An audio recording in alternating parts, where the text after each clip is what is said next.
नमस्कार, welcome back. China के अंदर एक प्लेन ने हिट किया जो बीजिंग की टॉलेस्ट बिल्डिंग है उसके अंदर ये हिट किया गया है। ये किसने हिट किया? मेरे पास वो सारे एक्सक्लूसिव अब डिटेल्स आ गई हैं। मेरे पास ये न्यूज़ के बारे में मुझे पता नहीं था, लेकिन आरएसएस के एक नवनीत जी हैं, उन्होंने मुझे कॉल किया। उन्होंने बोला यार चाइना के अंदर एक न्यूज़ है लेकिन कोई बता नहीं रहा कि हो क्या रहा है। मेरे पास भी आइडिया नहीं था, तो मैंने अपने लोगों को चाइना के अंदर कॉन्टैक्ट किया। हर एक बंदे ने रिफ्यूज कर दिया कि ऐसी कोई न्यूज आई ही नहीं है। मुझे भी 5-6 घंटे लग गए इस न्यूज को निकालने के लिए, लेकिन जब चाइना की जो फॉरेन मिनिस्ट्री है उन्होंने उसको कंडेम किया, डिटेल्स नहीं दिए हैं और सोशल मीडिया के ऊपर जितनी भी चाइना से वीडियोस आई थी उन सबको डिलीट कर दिया गया। यानी कि कुछ ना कुछ है जिसे छुपाने की कोशिश चाइना करता रहा। दोस्तों, हुआ क्या है? अब जो मेरे पास वीडियोस और इंफॉर्मेशन आई उसमें पता लगा कि एक डेफनिंग एक आवाज सुनाई दी है जो पूरे बीजिंग के अंदर वो फैली है। हुआ क्या? हुआ ये था कि वहां पर एक प्लेन है जिसने हिट किया टॉलेस्ट बिल्डिंग को, और वहां पे जो चीजें हैं वो टूट कर नीचे गिरी हैं। प्लेन जो है वो नीचे गिरा है और वहां पे जो बिल्डिंग है उसको काफी नुकसान भी पहुंचा है। ये हुआ कहां पर है? ये हेविली गार्डेड एक एयर स्पेस का एरिया है जहां पर एंट्री प्लेन की अलाउड नहीं थी, यानी कि नो फ्लाई जोन था। उसके अंदर ये फाइनेंशियल डिस्ट्रिक्ट के अंदर ये सारा काम हो रहा है। और उसके बाद जब डायरेक्ट इंपैक्ट हुआ, एक छोटा सा प्लेन था जो स्लैम करता है पूरी बिल्डिंग के अंदर। और ये चाइना का आइकॉनिक स्काई स्केपर है, 108 स्टोरी की बिल्डिंग है और ये कोई एक्सीडेंट नहीं था। कई मीडिया वालों ने बोला ये एक्सीडेंट था, ये चाइना का 9/11 का ये मोमेंट है। दोस्तों, इट वॉज अ मैसेज। और किसने किया, क्या किया, क्यों किया, ये सारा कुछ मैं आपके सामने रखने वाला हूं, क्योंकि जो आइडेंटिटी है पायलट की वो भी मुझे पता लग गई है और मेरे होश उड़ गए हैं उसका नाम सुनकर। ये नहीं है कि मैं जानता था उसको, लेकिन मुझे होश इसलिए उड़ गए हैं क्योंकि वो छोटी मोटी हस्ती नहीं थी। दोस्तों, आज डीप डाइव करेंगे कि ये जो 9/11 का मोमेंट है ये इतना बड़ा मोमेंट क्यों है। क्योंकि जो अनकवर कर रहे हैं हम लोग स्टोरी, वो international sabotage, high level corporate revenge है जो गवर्नमेंट छुपाने की कोशिश कर रही है। अब हो क्या रहा है? जो चाइना के जो सीसीपी की जो ये गवर्नमेंट है वो क्या कर रही है? They are trying to delete each and everything which is coming up on the social media. अब फैक्ट्स पे बात करते हैं। जो टारगेट था वो था सिटिक टावर। ये टावर वो है जो 528 मीटर ऊंचा है, बीजिंग का सबसे टॉलेस्ट बिल्डिंग है, absolute heart of central business district of Beijing.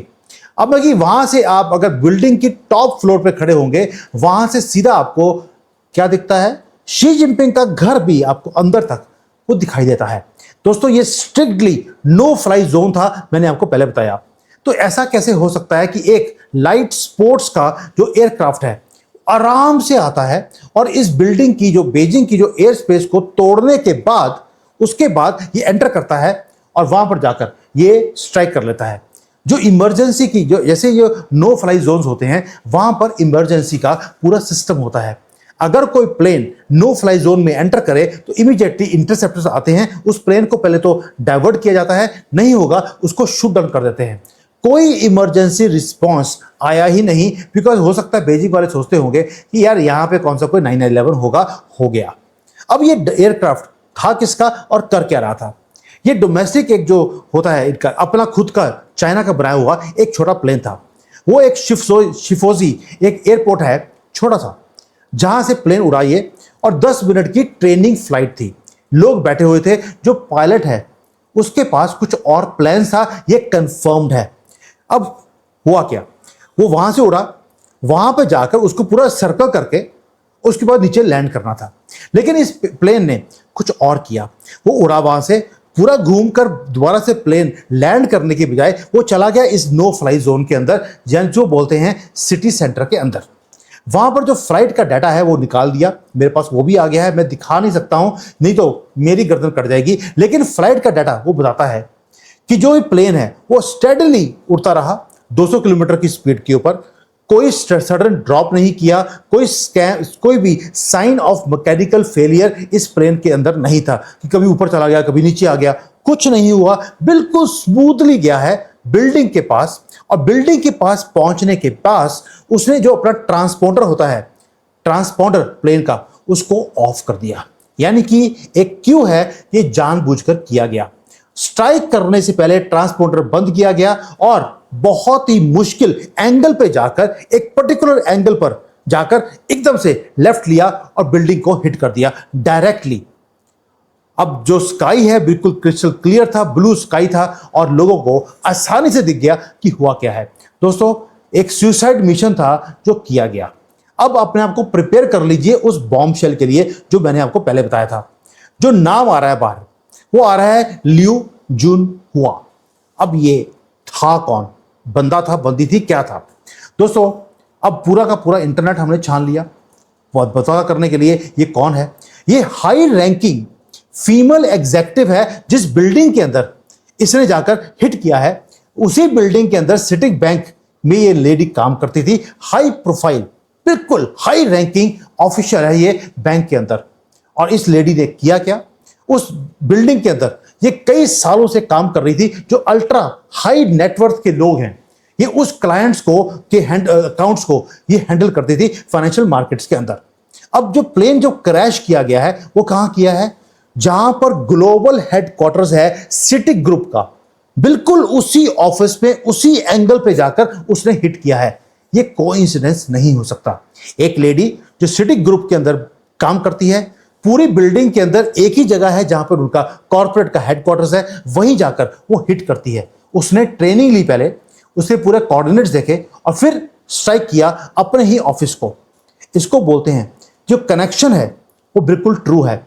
हम एक देख रहे हैं कि एक इंटरनल डिस्प्यूट है एम्प्लॉय और कंपनी के बीच में, और उसने डेस्परेशन में आकर दुखी कुछ ज्यादा कर दिया होगा। उसने एक एक्सप्लोसिव एक्ट ऑफ रिटेलिएशन किया।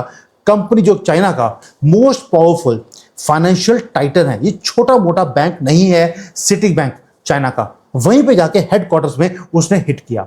अब इसके बदले में आपको पता क्या लगता है? आपको पता लगता है कि एक डार्क स्टोरी है जो चाइना के अंदर चल रही है। लोग डेस्परेट होते जा रहे हैं।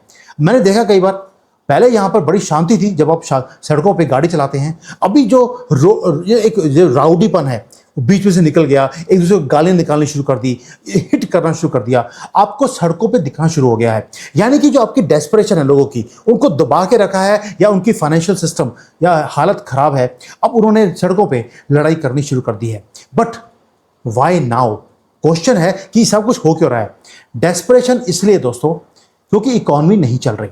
गवर्नमेंट जो चीजों को ठीक करने की कोशिश कर रही है वो ठीक नहीं हो पा रही है, उसके लिए पेशेंस चाहिए। अब लोगों के पास पैसा नहीं रहा, रिसोर्सेज कम होते जा रहे हैं, इसलिए इस लेडी के पास सबसे ज्यादा जिसको बोलते हैं कि एजुकेशन है, एलीट ग्रुप में काम करती है, मनी की कमी नहीं है, रिसोर्सेज उसके पास थे, लाइसेंस था पायलट का। उसके बाद भी उसने कामिकाजी अटैक करने की कोशिश करी एक छोटे से प्लेन के साथ। जो सोशल प्रेशर कुकर है कंट्री के अंदर, वो बॉइलिंग पॉइंट तक पहुंच चुका है। गवर्नमेंट को मालूम है कि यहां पे लोगों की प्रॉब्लम क्या है, इसलिए जो एंटी टेरर के हेलीकॉप्टर्स हैं आज वहां पे घूम रहे हैं। कब? जब प्लेन ऑलरेडी क्रैश हो चुका है।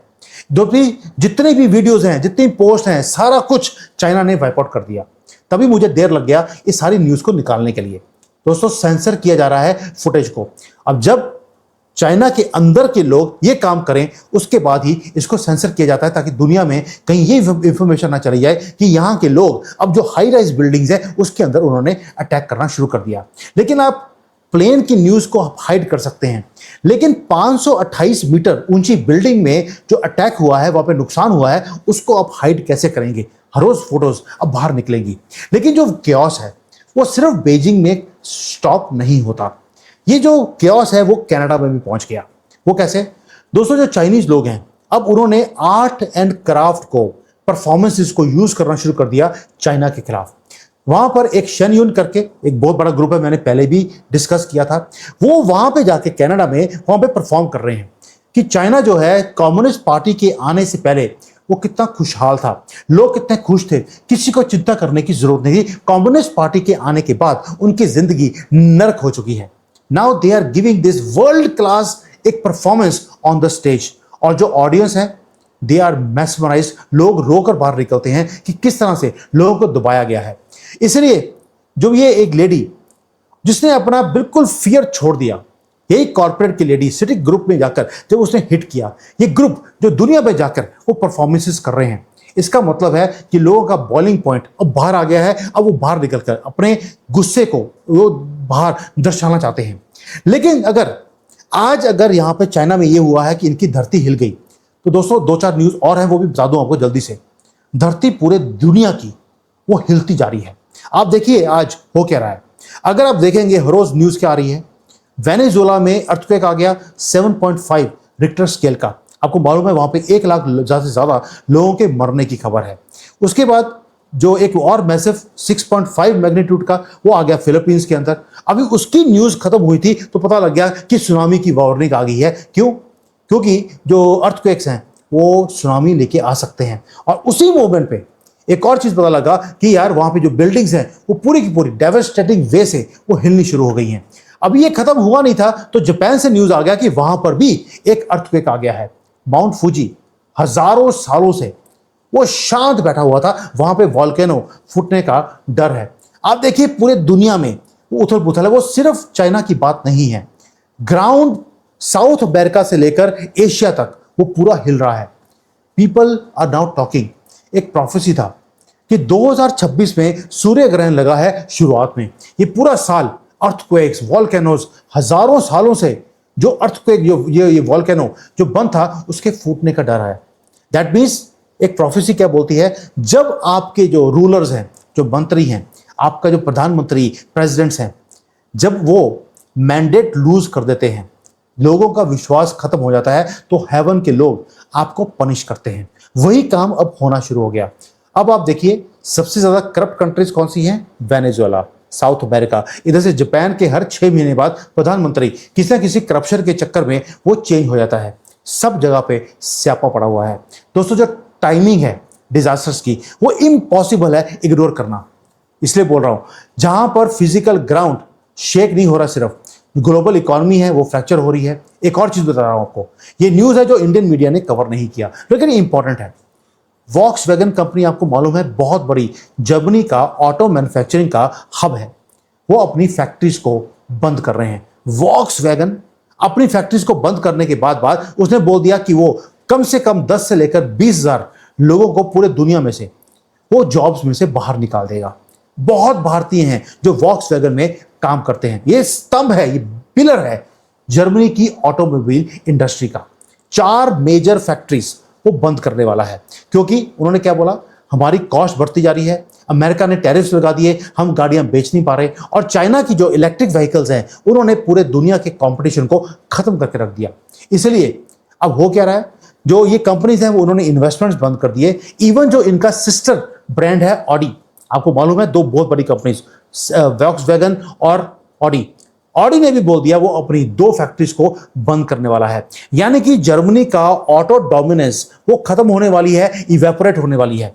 इसलिए बोल रहा हूं कि इसका सारा असर आपकी भारत की मार्केट पे भी होने वाला है। दोस्तों ये बिगेस्ट रीस्ट्रक्चरिंग सिर्फ ऑटो इंडस्ट्री की नहीं है, ये पूरी दुनिया की है। तभी अर्थक्वेक्स आ रहे हैं। प्लेन चाइना जैसी कंट्री में जहां पे मक्खी भी पर मार नहीं सकती, वहां पर प्लेन ने पर मार दिया। That's why I am saying हम किस एरा में रह रहे हैं जहां पर अनप्रेसिडेंटेड डिसरप्शंस हमारे सामने हो रही हैं। एआई हमारी जॉब्स को लेता जा रहा है एंड जॉब्स खत्म हो रही हैं। माइक्रोसॉफ्ट का जो फाउंडर है बिल गेट्स, उसने अभी अभी एक अपडेट दिया। उसने बोला सिर्फ 4 जॉब्स हैं वो बचेंगी, बाकी सारे के सारी जॉब्स वो आर्टिफिशियल इंटेलिजेंस वो लेके जाने वाला है। कौन सी जॉब बचेंगी? अगर आप डिजाइनर हैं जो सिटीज में काम कर रहे हैं, सिटी की डिजाइनिंग करते हैं, आप बचे रहेंगे। कोई बायोलॉजी में काम कर रहा है, एनर्जी के वर्कर्स हैं, प्रोफेशनल एथलीट्स हैं, सिर्फ ये बचेंगे, बाकी सारी जॉब्स वो खत्म होने वाली हैं। अब आप देख लीजिए आप कौन सी कैटेगरी में बिलोंग करते हैं। दैट मीन्स आपका फ्यूचर ब्लीक है। जब चाइना का फ्यूचर ब्लीक हो गया है, आप अपने फ्यूचर को कैसे बचाएंगे भैया, जब तक आर्टिफिशियल इंटेलिजेंस में आप नहीं घुसते। वर्ल्ड चेंज हो रहा है faster than even you blink your eyes. Corporate empires के एम्प्लॉयज अपनी ही कंपनी में वो प्लेन्स को हिट कर रहे हैं। धरती पूरे दुनिया की हिल रही है। इसका मतलब है ऊपर भगवान वो नाराज बैठा है कि यार सुधर जाओ। इधर बीजिंग में हिट किया एक प्लेन ने, जो कि इम्पॉसिबल था कभी भी करना। इसका मतलब है जो सोसाइटी का जो स्ट्रक्चर है वो टूट रहा है, वो ब्लिंक कर रहा है, वो चेंज चाहता है। अपनी आईज को ओपन रखिए, क्योंकि जब अगली बार आप ब्लिंक करेंगे कुछ ना कुछ और बड़ा वो हो चुका होगा। दोस्तों, द ट्रूथ है, मेरे जो सामने आया है, मेरे खुद के होश उड़ गए कि चाइना में सिटी बैंक, इतना बड़ा बैंक, और उसकी एग्जेक्टिव जाकर प्लेन को उड़ाकर कितने महीनों से उसने प्रैक्टिस किया होगा, उसने ये काम किया है और इतना डेंजरस मूव उसने लिया है, जिसके कारण अब पूरे दुनिया में चाइना के अंदर सेफ्टी नहीं है। जो पहले भारत के लिए बोलते थे, अब वो चाइना के लिए बोलेंगे कि China also is not safe any more.